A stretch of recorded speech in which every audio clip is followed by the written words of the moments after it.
It began just like any other birthday party in Mrs. Kelly's third-grade class. Colorful streamers hung across the whiteboard. Cupcakes were arranged in tidy rows. In the middle of the table sat a large, round cake, decorated with blue and green icing and topped with plastic dinosaurs. But the dog sensed something. Even before the candles were lit, Ranger, the school's K9, let out a deep, rumbling growl from the other side of the room. Then he sprang forward. He wasn't simply barking, he was alerting them. And if they hadn't paid attention, if they just dismissed it as odd dog behavior like people often do, someone might not have made it home that day. It was meant to be a happy day for Aiden Carter, his first birthday at his new school in upstate New York. After a tough year of moving from place to place, he was quiet, reserved, and unusually observant for a 9-year-old. But he always offered a polite smile and answered, "Yes, ma'am," even when he was clearly anxious. Mrs. Kelly, who had taught third grade for more than 15 years, always made birthdays memorable in her classroom. Each student received a banner, a special birthday pencil, and if their family brought in treats, the whole class would sing together. Aiden's cake had arrived around 10 in the morning, delivered by Uncle Tony, a man wearing a faded Yankees cap and sunglasses he kept on indoors. He didn't say much, just smiled a bit too broadly, handed over the cake, and left in a hurry. No one thought twice about it, except Ranger. Ranger was a 6-year-old German shepherd trained in detecting drugs and weapons. His handler, Officer Lisa Brennan, had worked with him since his first year on the job. After an incident the previous year, the district had assigned K9 teams to every elementary school, and Lisa and Ranger had become part of the school safety staff. Ranger had never misbehaved, never barked without a reason, never growled at anyone. Not a student, not a visitor, not even the janitor. But today, as soon as the cake entered the classroom, he wouldn't take his eyes off it. "Lisa, your dog's acting strange," Mrs. Kelly joked as she adjusted the party hats. But Lisa was already alert. Ranger stood rigid, tail raised, nose twitching. He wasn't watching the children. His focus was fixed on the cake. "I think we should check this out," Lisa said, stepping closer. "A birthday cake?" One of the aides chuckled.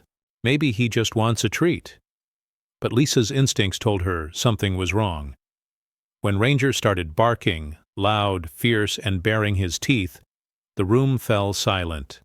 Aiden stepped away from the table, his eyes wide. He didn't seem afraid of the dog, but of something else, as if he'd been expecting this.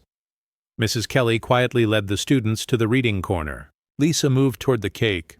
"Ranger, sit." He didn't obey. He never ignored that command. Lisa's voice grew firm. "Everyone, please leave the room." Mrs. Kelly hesitated. "Lisa, now?"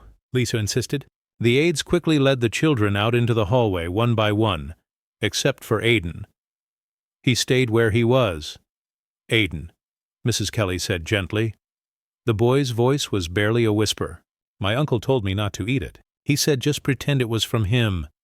Lisa felt her heart drop. She knelt down beside him. "Did he say why?" Aiden shook his head. "He said if I told anyone, he'd make my mom disappear again." "Again?" Lisa's hand tightened around the radio on her belt. "If stories like this touch your heart, and if you believe dogs like Ranger are more than just heroes, they're family, please consider subscribing to our channel, Heroes for Animals. We share real and inspiring stories about dogs who save lives, speak for those who can't, and protect the people who need them most." Now back to Ranger. By lunchtime, the bomb squad, police backup, and news vans had arrived. The school went into lockdown, but there was no panic. Lisa kept everything calm and under control. Ranger stayed close, his eyes fixed on the cake box. The team brought in a portable X-ray scanner. At first it just looked like layers of frosting and cake, with a few empty spaces. But at the bottom, wrapped in plastic, inside a metal food-safe container, was a small loaded handgun taped inside the cake, ready to be used. "Who puts a gun in a child's birthday cake?" one officer muttered. "Someone who wanted to get it inside the school. Someone who knew it wouldn't make it past security unless it was hidden well."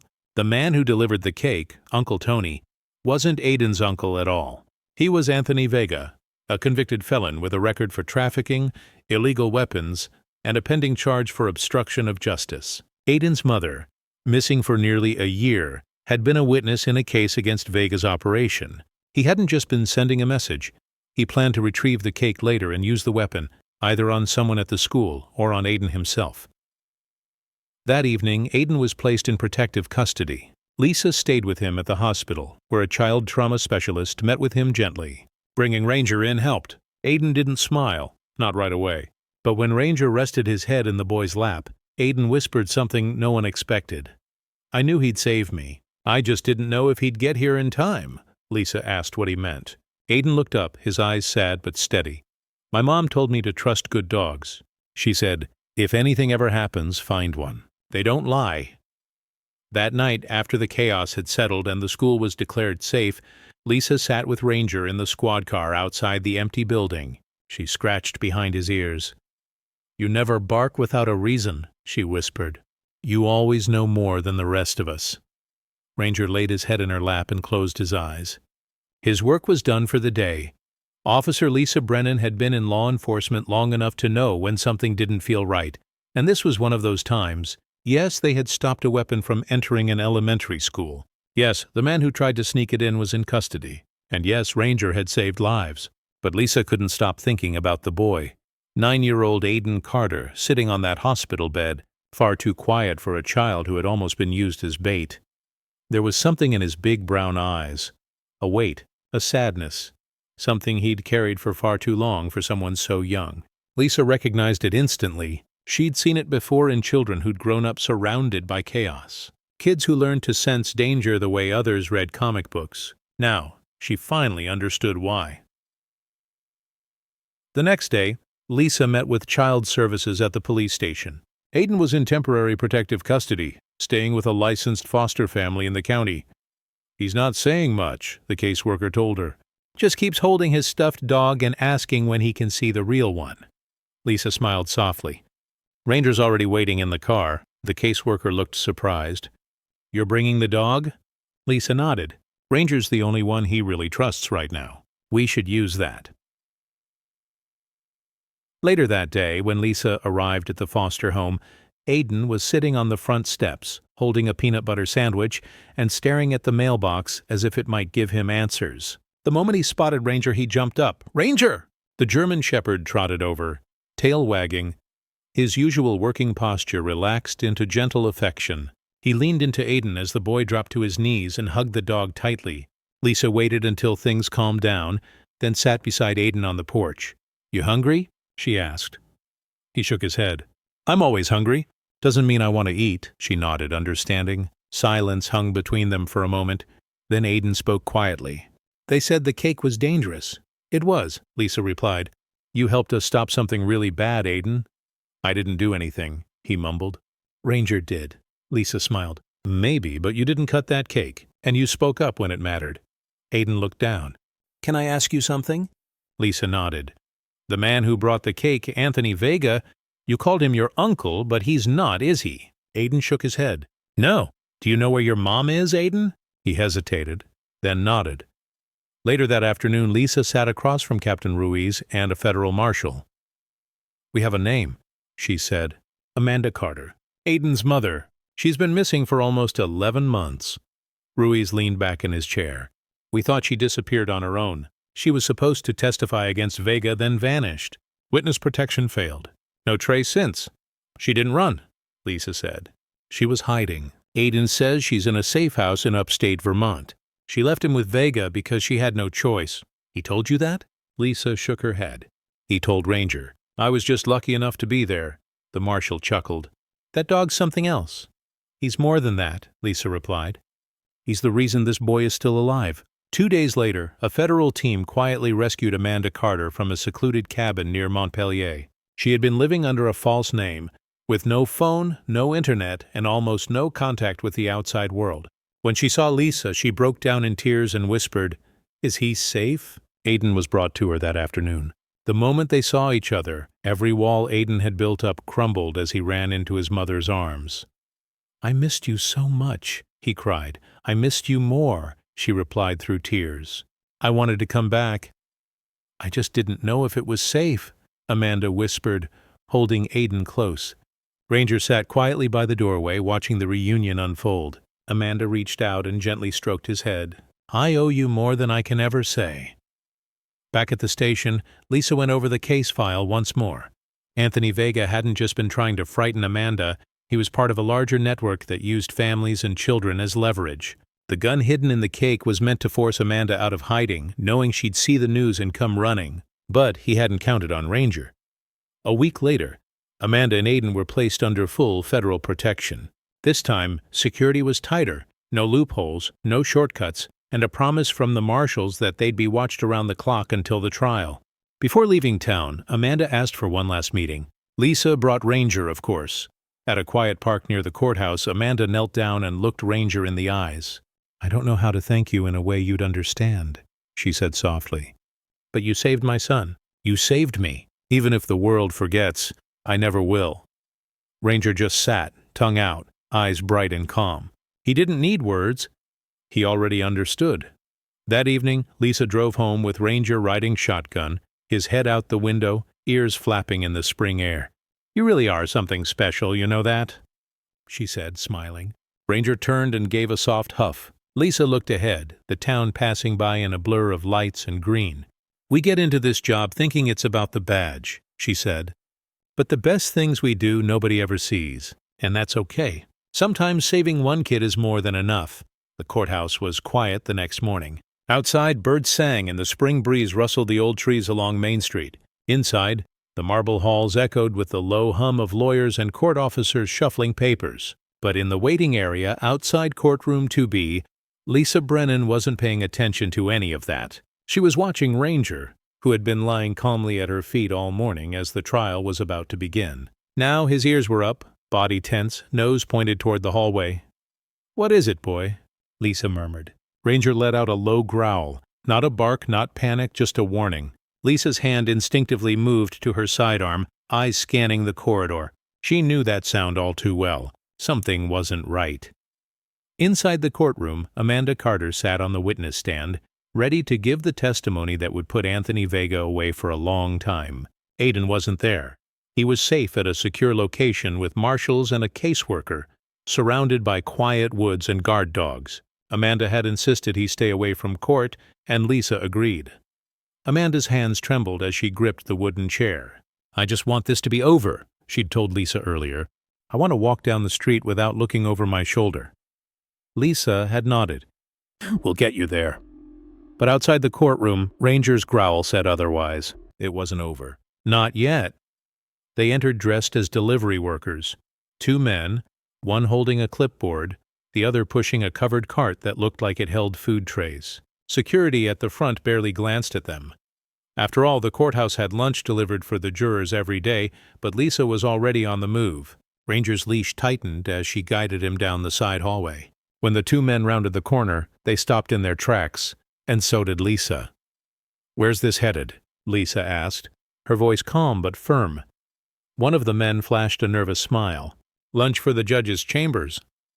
"That's odd," Lisa replied.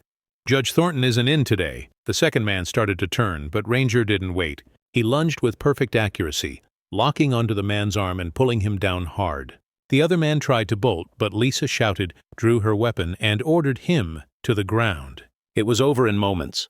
Both men were cuffed.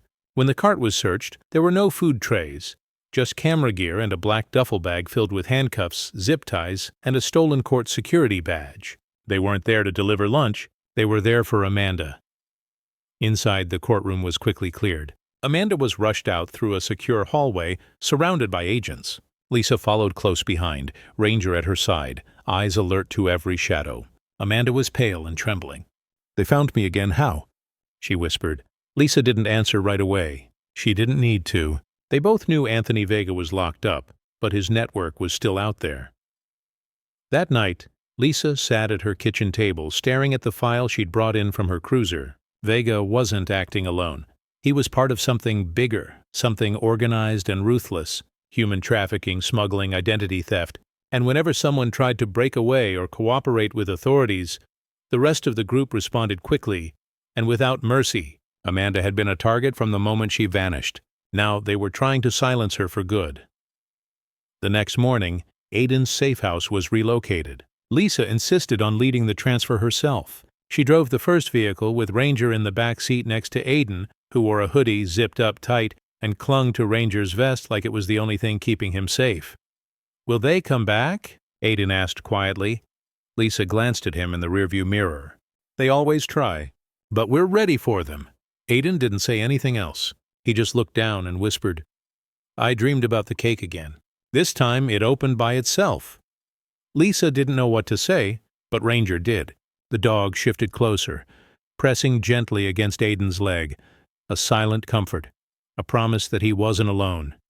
The new safe house was hidden at the edge of a national forest. Only one road in and out, a secure perimeter and full surveillance. Still, Lisa couldn't shake her unease.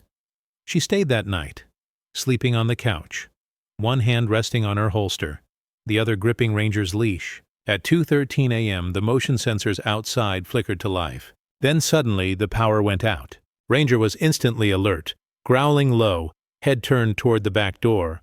Lisa slipped on her vest and drew her weapon. 3 figures moved across the yard. She whispered, "Back door, same plan." "Zip ties," Ranger barked, sharp and fierce. The house glowed red as emergency lights kicked in. Aiden screamed. Amanda called out from the other room. Gunshots echoed in the darkness. When it was over, 2 men were handcuffed on the ground. The third was fleeing, bleeding from a bite Ranger had given him during the struggle. He wouldn't get far. The marshals were already in pursuit. As dawn broke through the shattered window, Lisa sat on the floor with Amanda and Aiden. "You saved us again," Amanda whispered to Ranger. He didn't move, just lay at their feet, chest rising and falling, eyes fixed on the doorway, still on guard.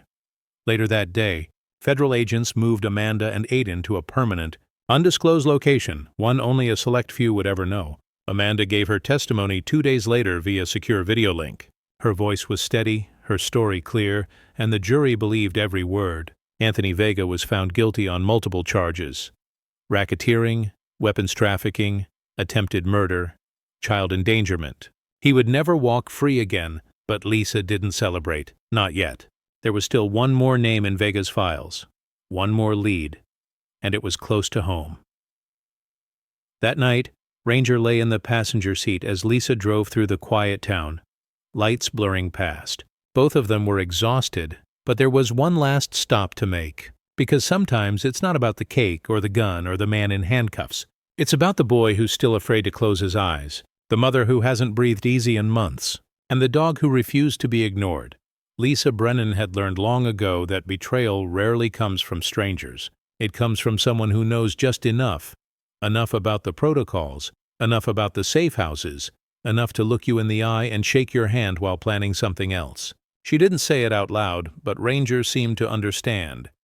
After the attempted break-in at the safe house, Lisa requested access to the full investigative file on Vega's network. The digital records were enormous. Thousands of entries, aliases, shell companies, payment trails. But one name caught her attention: Ryan Cole. Cole was a mid-level intelligence officer assigned to a regional anti-trafficking task force. Lisa had worked with him once or twice. He had that fresh out of the academy look. Always polite, always agreeable, maybe a little too agreeable. He was also the one who signed off on the Vermont safe house, the one that had been compromised. Lisa didn't believe in coincidences anymore. The next morning, she met with Captain Ruiz. He frowned as she dropped the file on his desk.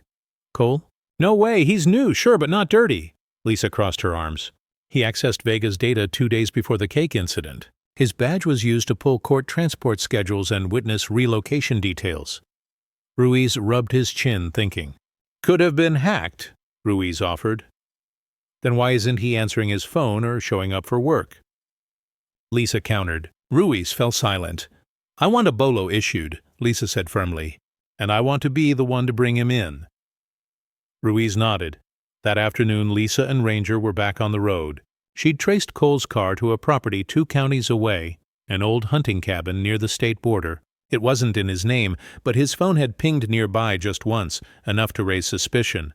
Lisa parked half a mile out and approached on foot. Ranger moved ahead, alert and focused, his body language all business. When they reached the tree line, Lisa spotted the cabin. It looked deserted, but smoke curled from the chimney. She gave Ranger the signal. He crept forward. Inside, Ryan Cole sat at a battered kitchen table, staring into a half-empty mug. He didn't move when Lisa kicked the door open. Didn't reach for a weapon. He just raised his hands and said, "I knew you'd find me." Lisa kept her gun trained on him. On your knees. Hands behind your head, Cole obeyed. You don't understand, he started. Oh, I understand, Lisa snapped. You betrayed a mother and her child to a trafficking ring. You leaked safe house details that nearly got people killed. It wasn't like that, he shot back. You think this is simple? I didn't have a choice. You had a badge. That was your choice, Ranger growled, standing between them. Lisa cuffed Cole and read him his rights. She didn't say another word on the drive back. Later in the interview room, Cole spoke, not out of guilt, but because he knew he was out of options. They paid me, he said, voice flat. Not with cash, not directly. My sister needed surgery. They found out, covered the cost, then started asking for favors. At first it was just minor info, then it got worse. How far did it go? Lisa asked. They wanted Carter's schedule, the kids' routine, then the safe house location. I didn't want anyone hurt. I didn't know they'd bring a gun to a school. You didn't care, Lisa replied. That's what matters. You stopped caring when it got complicated. Cole looked down. For once, he didn't argue. Amanda Carter was moved again. This time, completely off the grid. The U.S. Marshals offered Lisa a chance to say goodbye, but Amanda declined.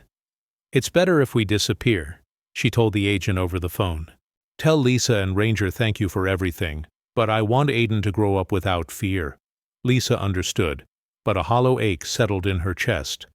There would be no reunion, no final hug, just silence, the kind that lingers.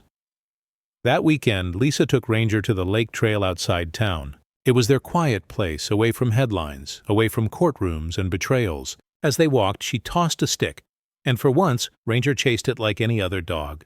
No vest, no leash, just a shepherd being a dog.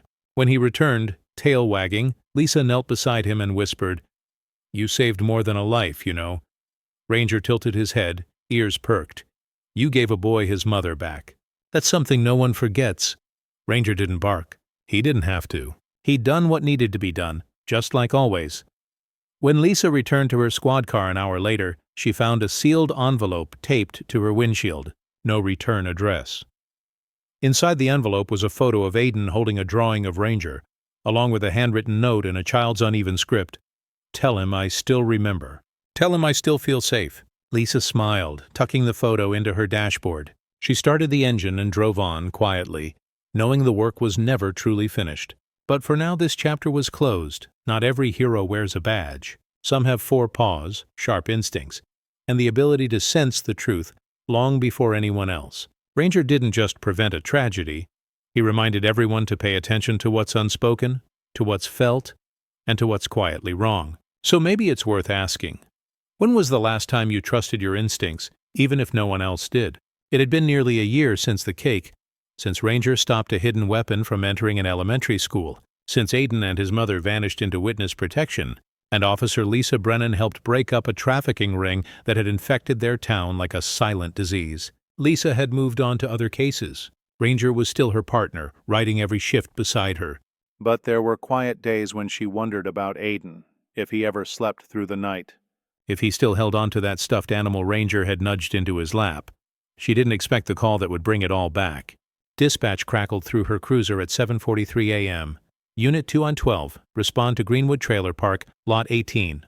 Welfare check requested by Child Protective Services. Possible minor at risk. Lisa picked up the mic. 212 en route.